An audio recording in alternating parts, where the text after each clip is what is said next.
Learn English with Afra. Tips to speak in English. Morning, Lisa. Did you finish your project? Remember, you have to present it today. Good morning, teacher. The project was about asking a person about his or her daily routine, right? Yes, you had to ask a person a list of 20 questions. Judging by your face, you didn't do it, right? No, I didn't. I'm sorry, teacher. Can you give me another week to do it, please? All right. But why didn't you do it? I gave you 2 weeks to do that project.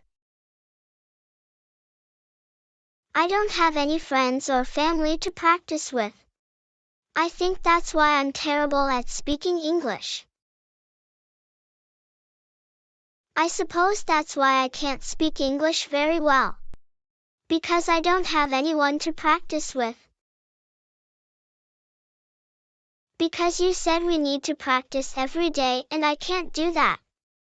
I just come here once a week. I don't have money to pay for more, teacher. I can't learn English on my own. Why do you say that? Of course you can learn English by your own. I will help you. Seriously? Because I can't take it anymore. Please, help me. Learning English by yourself can be a challenge, but it is possible. There are ways you can improve your reading, writing, listening, and speaking skills. One good way to actually learn anything is to set specific goals with a deadline. If you can't do this, then you're only fooling yourself. That's the thing. If you set a specific goals, you could be more determined to meet them with a specific timeline. I'm gonna give you some examples.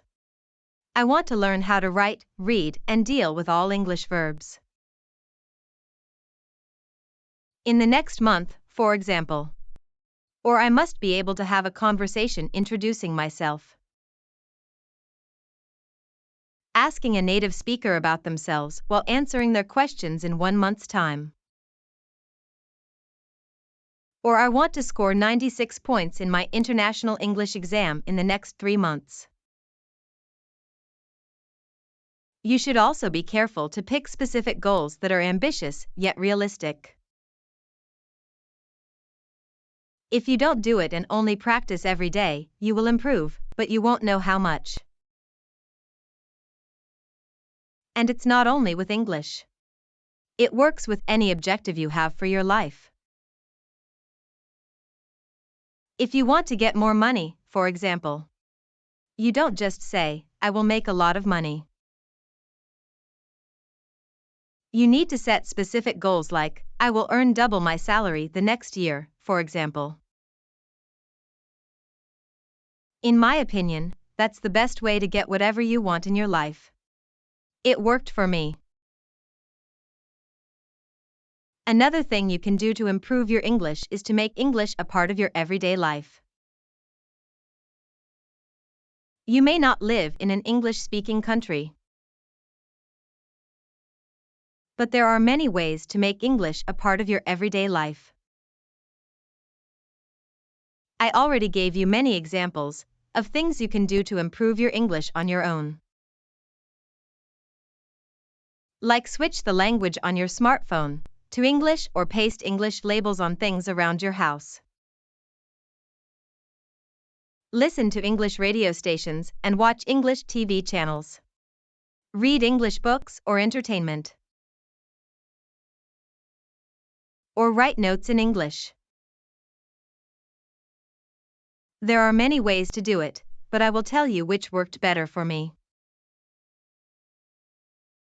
Translate anything you can, whatever you are.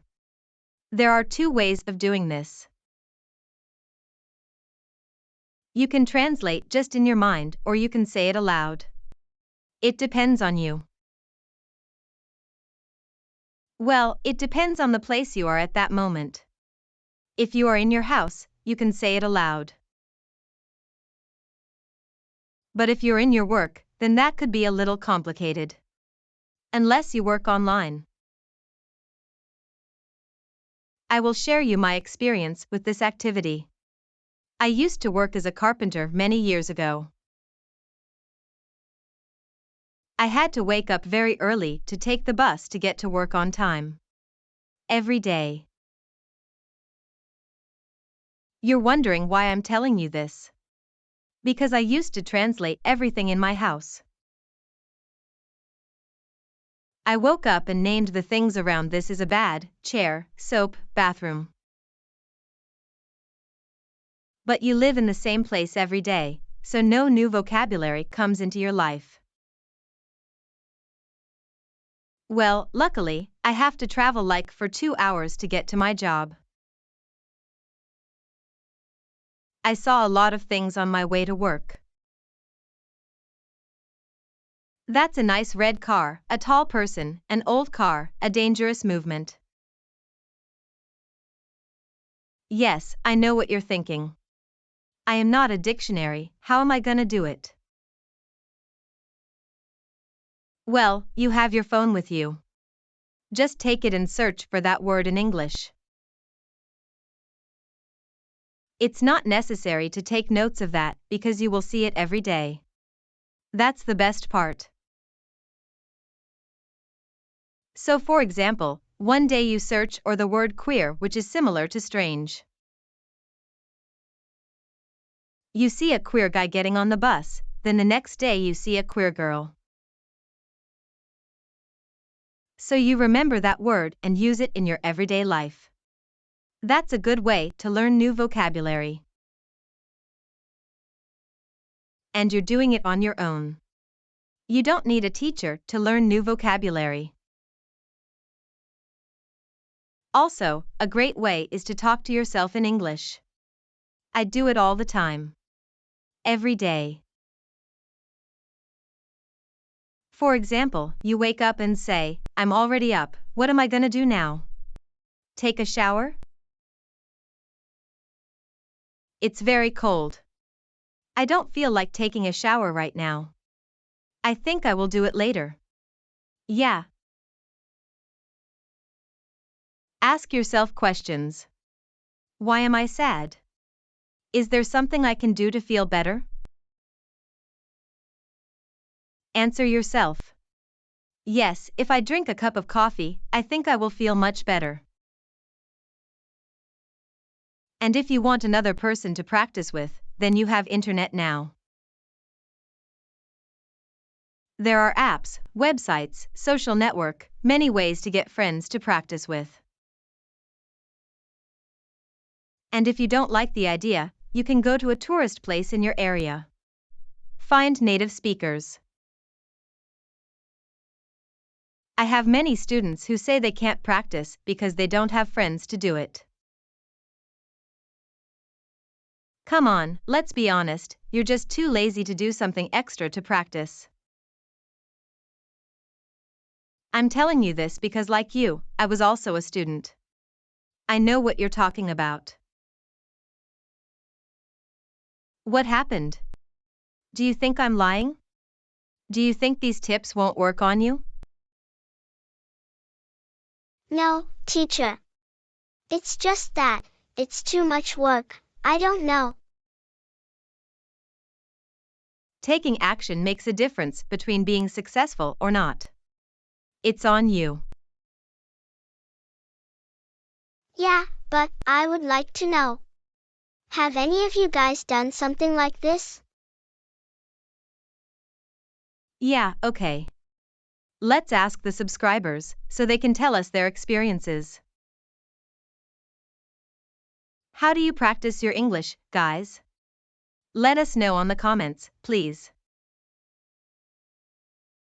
I hope you liked this conversation. If you could improve your English a little more. Please subscribe to the channel and share this video with a friend, and if you want. Take care.